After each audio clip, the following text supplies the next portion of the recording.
it's a great tool for people with limited resources, for creative people with limited resources. You can um, shoot a piece of something and give it to show it to an investor who can give you enough money to shoot a full length feature or a TV series or something else.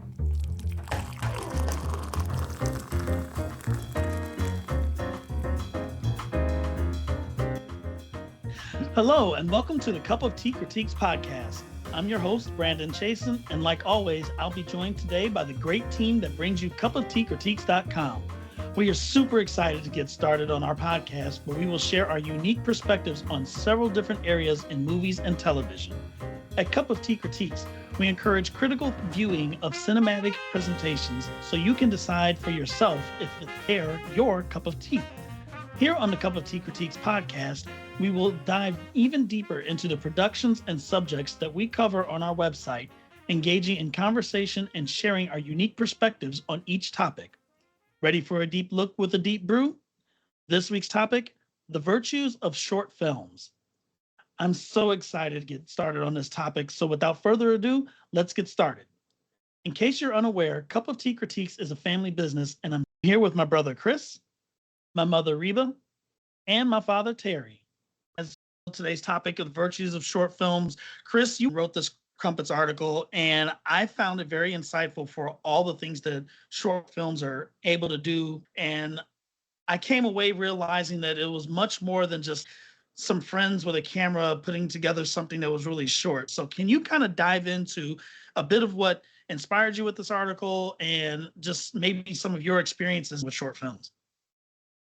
Yeah, like short films, it's like a really it's a great tool for people with limited resources, for creative people with limited resources. You can shoot a piece of something and give it to show it to an investor who can give you enough money to shoot a full length feature or a TV series or something else.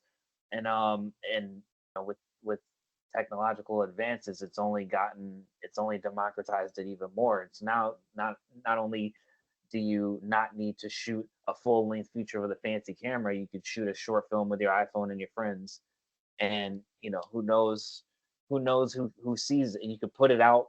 It, who knows whose eyeballs get on it. So it's I love short films as just like a tool for people who can't don't have a lot of money or don't have a lot of resources.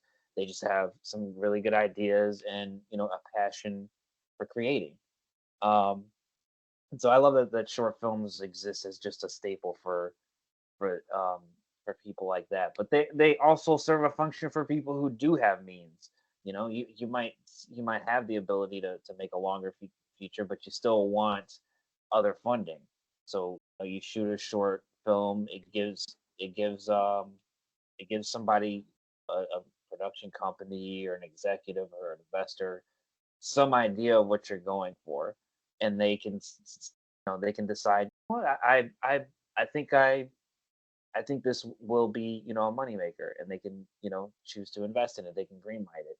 And so I think it's cool for both sides of things. It's like, well, I can only make this short film with the budget I have, and an investor can go, well, I can't really just green light this blindly. So now I have something to take back to anyone who wants to invest in it, and you have you were able to make this short film that at least gives us an idea what you're going for. So I think it's great for all parties involved. Yeah, that's one of the several things I took away from the article because I laughed at myself after reading this because my experience with short films, I always thought about the little short skits or more like the little short cartoons that are at the beginning of movies. I think it was Scrat is the character from Ice Age. And that was my idea of a short film, was something a little small, a little entertaining, and then moving on to the next thing. But then I also laughed about some other thoughts. So for example, there is a way they've used short film to connect the Matrix movies, connecting the first film to the second film. They made that 10 or 12-minute short, which gave just enough background as to what we were stepping into when we went to see the second film in theaters.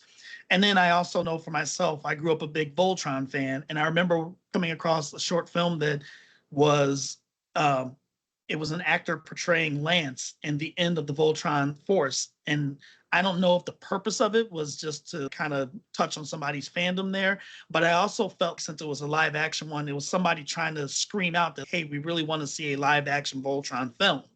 And so that's when I realized that the potential for these films was a lot more than just some minor bit of entertaining. And you were just touching on that now, that these short films are being used to actually show proof of concept and become something much more. And you talk a lot about that in the article. Yeah, and I mean, there's plenty of great anecdotes of not only um, franchises that got launched. For example, Saw, which I mentioned in the article.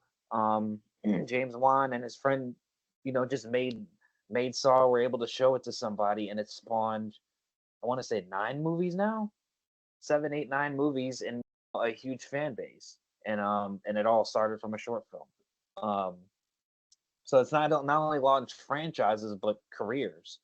Um, George Lucas got his start off of a short film. Like there's examples of different filmmakers who were able to make a name for themselves, and it all started because they were able to just have this formulaic um, proof of concept to show to somebody.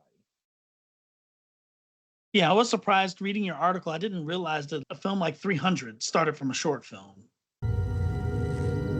Madness. This is Sparta!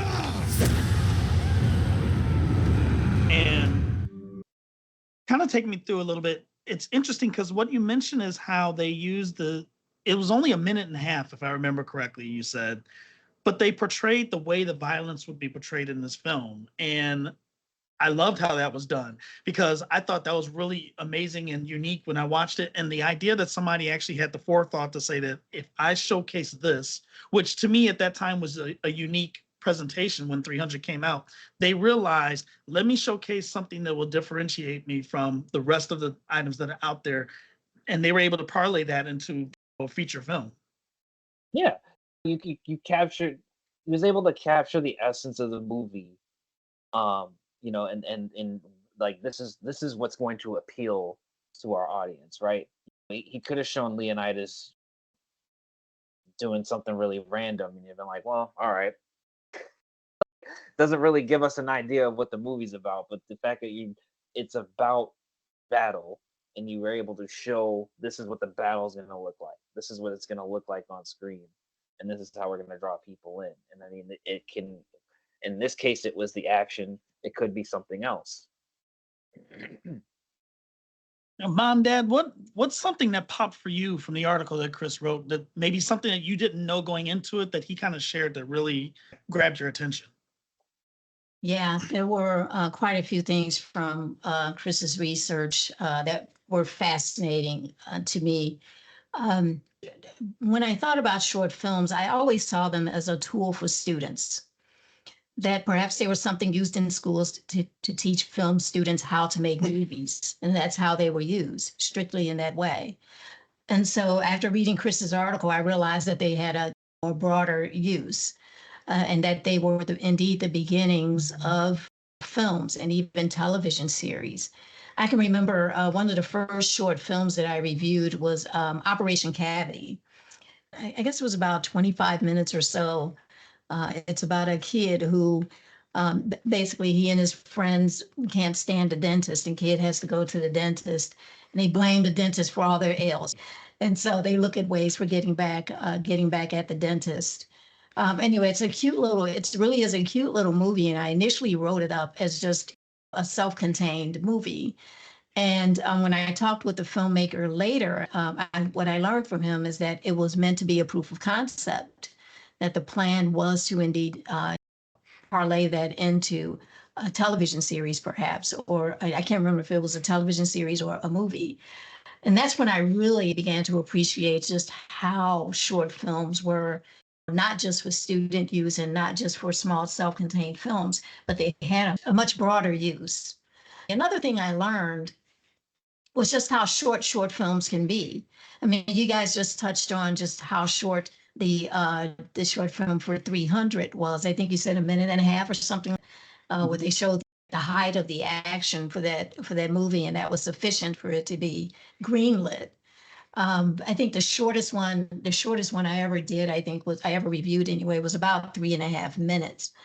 I had no idea that you could actually make something that short and it'd be something that you can take something away from it, that it would have some strong themes in it.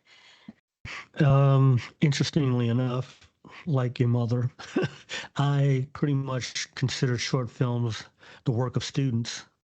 That's how they learn how to make films. And interestingly enough, the opposite of her finding out how short they are or can be, it was interesting to me to see how long one can be and still be considered a short movie. Yeah. Yeah, and some of the ones I haven't been exposed to a lot of shorts. Sometimes when I'll glob on and watch when Reba's watching one, but she mentioned this earlier, sort of half jokingly in another podcast. Thriller. Yep. Is probably like my first short film Michael Jackson. Michael Jackson's Thriller that I enjoyed. But others that we reviewed together was Drone. I thought Drone was pretty entertaining. It was kind of a nice little animated film. Yeah, I mean, I feel like one thing that this article, Chris, you did a great job of really enlightening us that there's so much more to a short film than what a lot of people may have a narrow perspective on. Another thing that I took away from short films before reading the article was like Mom and Dad, that this was all student-led projects. It was meant to be more of like a developmental thing, trying to help me learn the process of creating a story, and producing a story. And on the same token, thinking about it from the actor's perspective, this is for actors to get a little bit of feedback. I'm big into sports, so video helps an athlete figure out what they're doing well, what they're not doing so well, and use that as a way of critiquing their own performance. And I thought the same thing for actors. And then lo and behold, I found out that actually a lot of actors really enjoy doing the short films because they give them an opportunity to portray a character that either was near and dear to themselves. It's not just an educational deal. It's another way for them to do something that they just enjoy. For example, like Timothy Amundsen is the actor that did the Voltron live action short that I was talking about, and it's a one-person film portrayal. But another short film some people might be familiar with, or at least in my age bracket might be familiar with, was that they had there was a Power Rangers short film that came out that actually Katie Sackhoff, James Vanderbeek, William Lee, those are all actors that we were familiar with that were all a part of this short film. It wasn't on a big screen or anything like that, but it turned out it was a pretty fun short film to watch.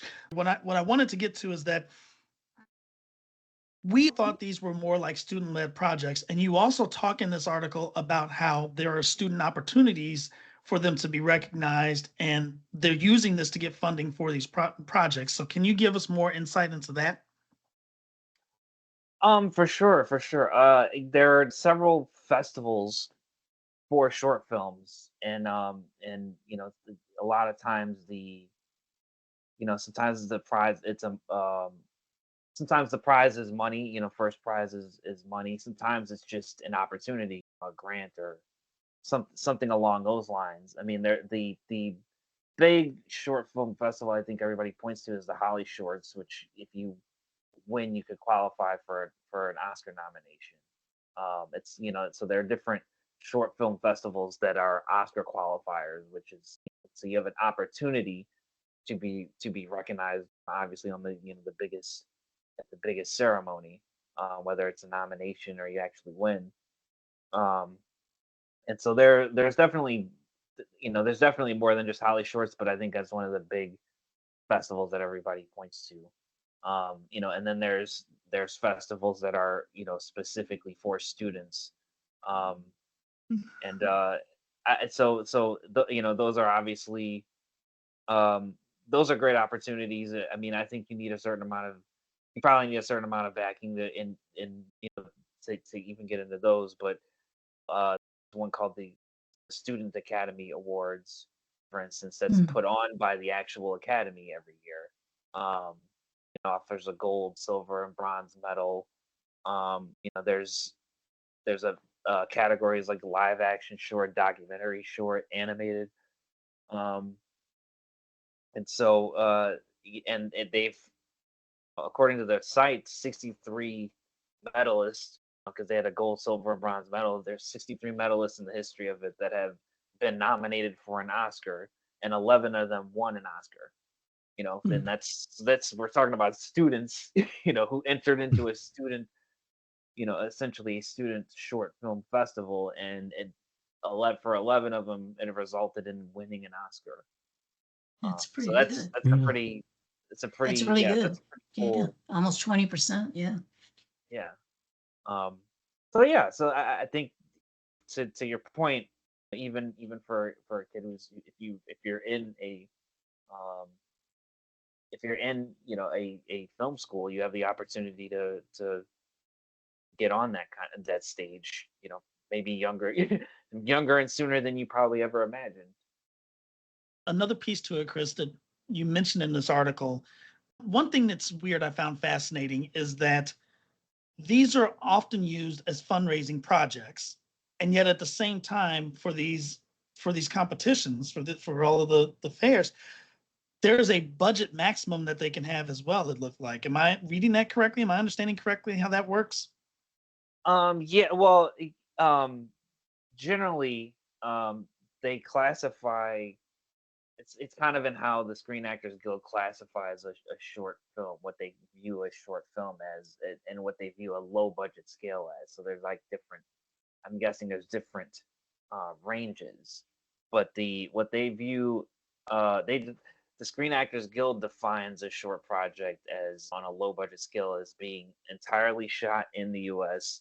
and the maximum budget being $50,000, and Hmm. also running no longer than 40 minutes. And um, so that kind of, I mean, I guess you could read from that what it would typically cost to make a short film. Obviously, it's concept dependent, and um, and however you're able to whittle down your budget. Um, but if it's 40 minutes long, it could potentially be up to 50K. So that's one parameter. I mean, obviously, however much of a budget you have, and however many resources allow you to get down to the lowest number possible, is going to help you in the long run. Dad, you talked about the length of a short film, and it's funny because Chris just shared that in this competition we're talking about no longer than 40 minutes. Isn't Yeah. it funny to you to think about this? It could be no longer than an episode of a sitcom, and it's essentially, Yeah. and even Yeah. though a sitcom we consider to not necessarily be long, but when you hear the term short film, that feels longer than what we would consider short. Yeah. Yeah. Absolutely. Yeah. Chris, if I'm not mistaken, too, or I shouldn't say if I'm not mistaken, because I know better, you actually have experience with short films directly that you've tried putting together. Can you kind of share some of your experiences on trying to be a part of that process? Well, I mean, my first experience with this was when I was in film school. Me and a group shot a short film called The Watchmaker. Um, and I guess you can call it kind of a horror, I guess. But I think what I learned from that was not only working around kind of um, limitations. Like we shot it entirely in an abandoned like farmers market building, Hmm. and we kind of had to just use different angles to make it seem like there were multiple settings. And so you learn to not only to work around limitations like that in terms of time um, and location, but also I think you just learn compromise if you've never done it before. You learn how to compromise with your vision and what others want. We went through the script.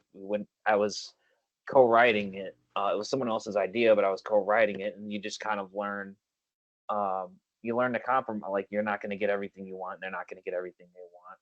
And you kind of come to an understanding, and you move forward with it. And it's kind of the same thing when you're shooting it. You might not. One person might not get um, everything they want out of it, and the other person might not either. Um, and so, but you just kind of try to leave space for people to do whatever their particular job was. Like, for instance, one of the problems we ran into was the director was kind of trying to rush the lighting guy a little bit, and he's like, "This takes time, so just if we want to get the best look we can, you got to give me a little bit of time to work with this." So it does require patience. There is kind of a hurry up and wait on a lot of film sets, even with way better resources than we had. So and you learn to deal with curveballs that get thrown your way. Um, food doesn't show up on time or something like that. Like, there's a lot of things that can happen that can throw you off schedule. And but I think those are the two main things. You just learn how to deal with unexpected circumstances, and you learn how to compromise. Mom, as we've added short films to Cup of Tea Critiques, and you've done feature length, you've done the short films. Are you finding that there are some short films where you were surprised that a story could be told so complete in a short amount of time? And the second part of that question is, are you finding also that there's some of these productions where you are excited, hoping that maybe we get to get more of that story or it becomes something bigger? Yeah, both actually. I'm astounded at how strong a story can be told in so little time. The shortest film I reviewed was about a 5-minute film um, about a jazz group in London in the 1960s. And there was a lot of racial strife at that time. And one of the members came in beat up because there was some rioting out on the streets. And as a result of that, there was a little bit of, I won't call it discord, but discombobulation among the members of the band. Some of them very upset and about him coming in to play saxophone when he looked the way he did. And this was all told in a matter of 5 minutes. It was very powerful. It was very well done with great film stock. Um, the actors were excellent. The makeup was incredible. It was exquisite, and it was all done in just 5 minutes. The other film, Life After, the filmmaker was Jesse Edwards.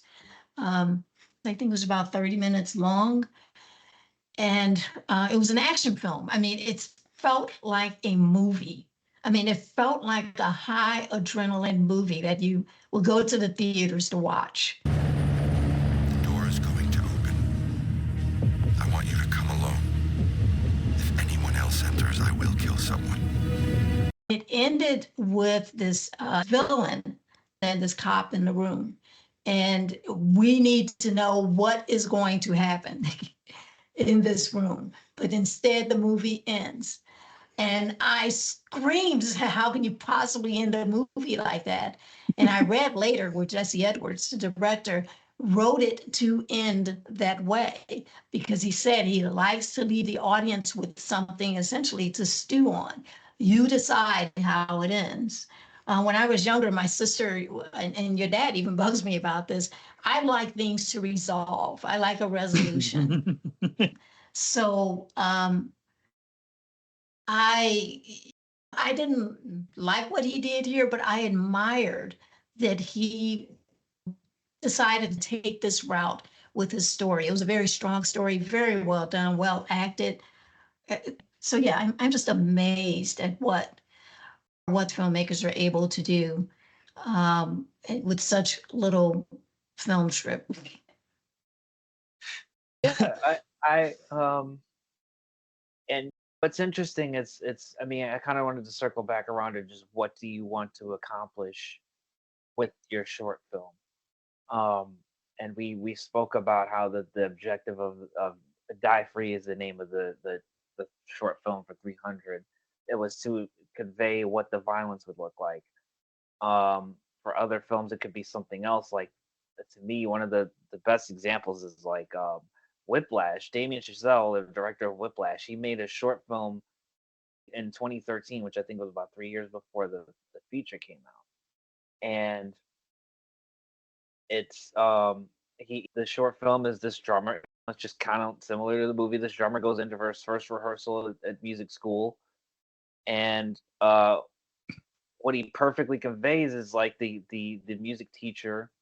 For those who haven't seen it, is a bully. He bullies kids to the point of them wanting to quit and do self harm and things like that. And it's questions how far is too far, how much passion is too much passion. Mhm. And I mean, in the short film, what I thought was interesting is that this teacher gives off this great deal of charisma initially when he meets this drummer, and he talks to him in the hall, and he learns kind of some of his family issues. Um, and you think, oh, what an empathetic person. This is a huge opportunity for you. You know that, right? Yeah. Your parents musicians? No, not really. What do they do?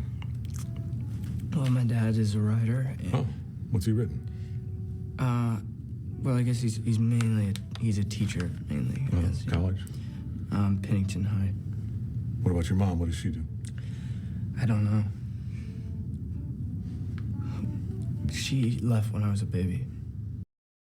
And then when he goes in and when he subs in to play, a drum beat in the middle of the song, the teacher berates him and uses some of the things he said to him in the hallway to embarrass him in front of the entire band. What do you suppose I just hurled a chair at your head, Neiman? I don't know. Yes, you do. Were you rushing or were you dragging? I don't know. Start counting. 5, 6, 7, In 5. 4, damn it. 1, 2, Look 3, at 4. me. 1, 2, 3, 4.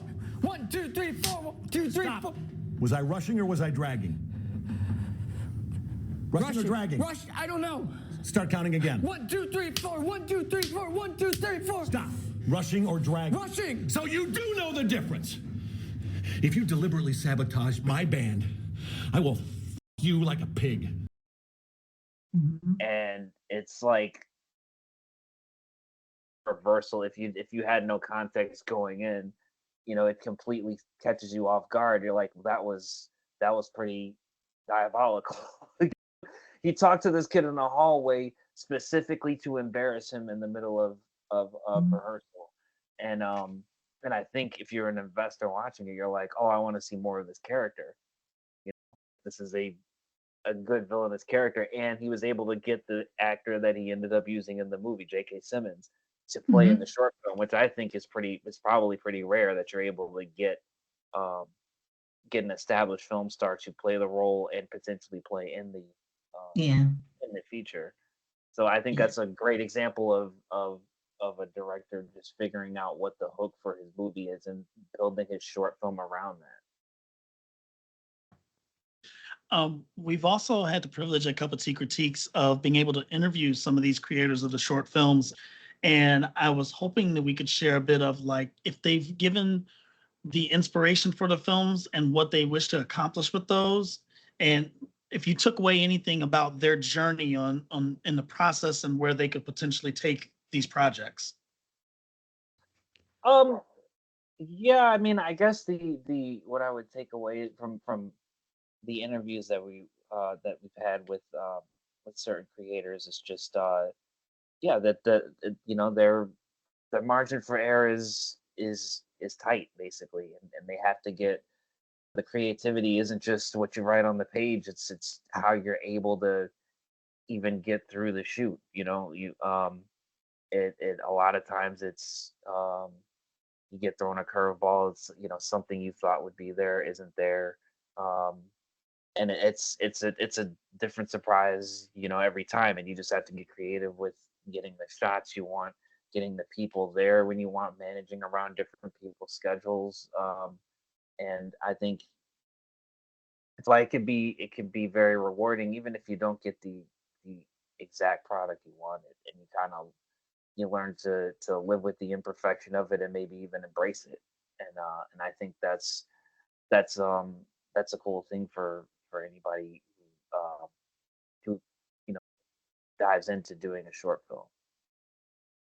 Yeah, I think you also at one point, I can't remember which specific short film it was, but I remember you interviewing the director and also discussing the challenges that he had to go through because of the timing when he tried to do the film. It was during the COVID crisis, and how that made it very difficult to find different opportunities for how to film it. We were trying to deal with safe distances, also budgeting, all that kind of stuff going on at that time. So when it comes to short films, we can't discredit or not to make a pun here, but shortchange just all the things that they go through to try and put these on. And then your article really helps bring to light not only where they have to come from, but just the potential for short films, budgeting, the limitations, where versus where eventually they can go with it. I loved everything you brought in here about how a short film can go from some small proof of concept to something large. I also like that you went back and forth between something large turning into small, saying from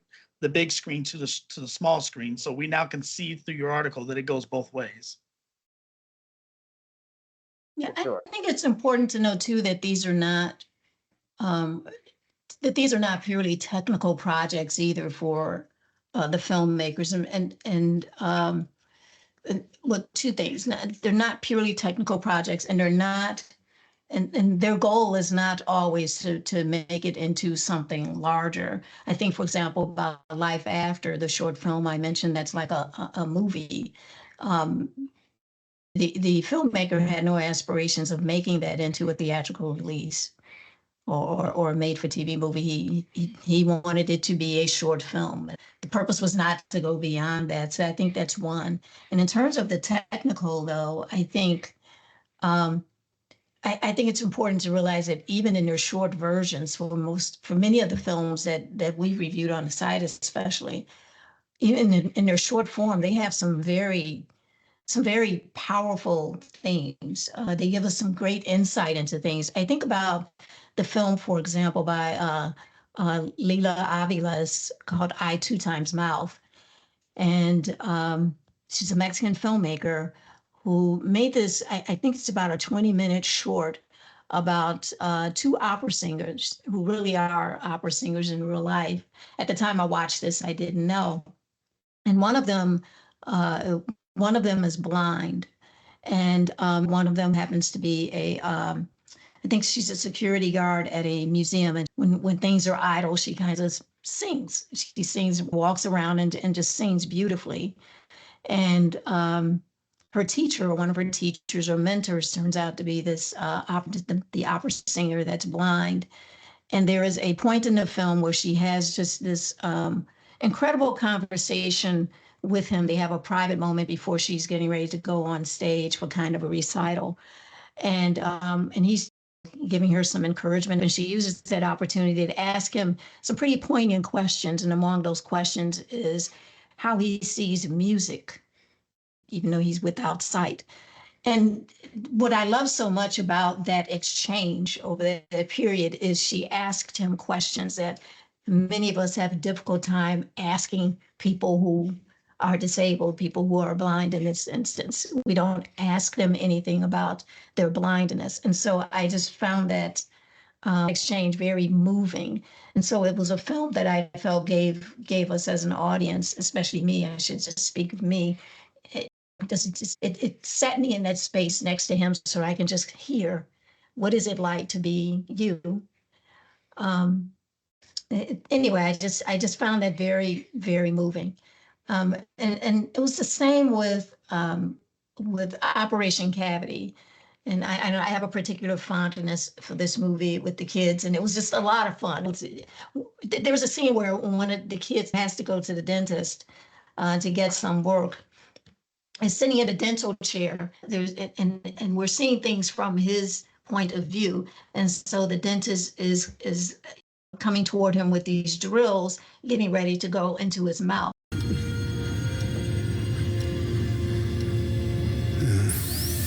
will hurt.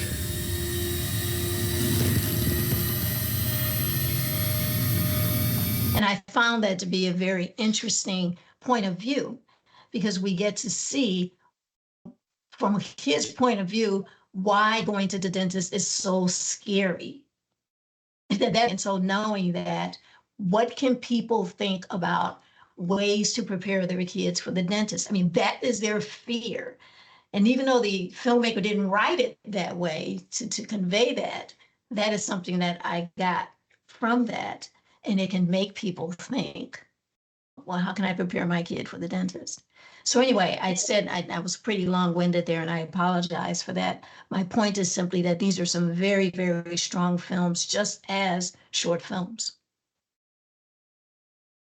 Yeah, and I think that's where we can go ahead and wrap it up there. I mean, we've learned in this article and in this conversation just that like our preconceptions of short films are one thing, but their potential is exponential, both from a storytelling aspect as well as what it can do for launching a career. With that, we'll wrap up this edition of Cup of Tea Critiques podcast. We hope you enjoyed listening as much as we enjoyed sharing today's conversation. We look forward to you joining us again next week for another great discussion.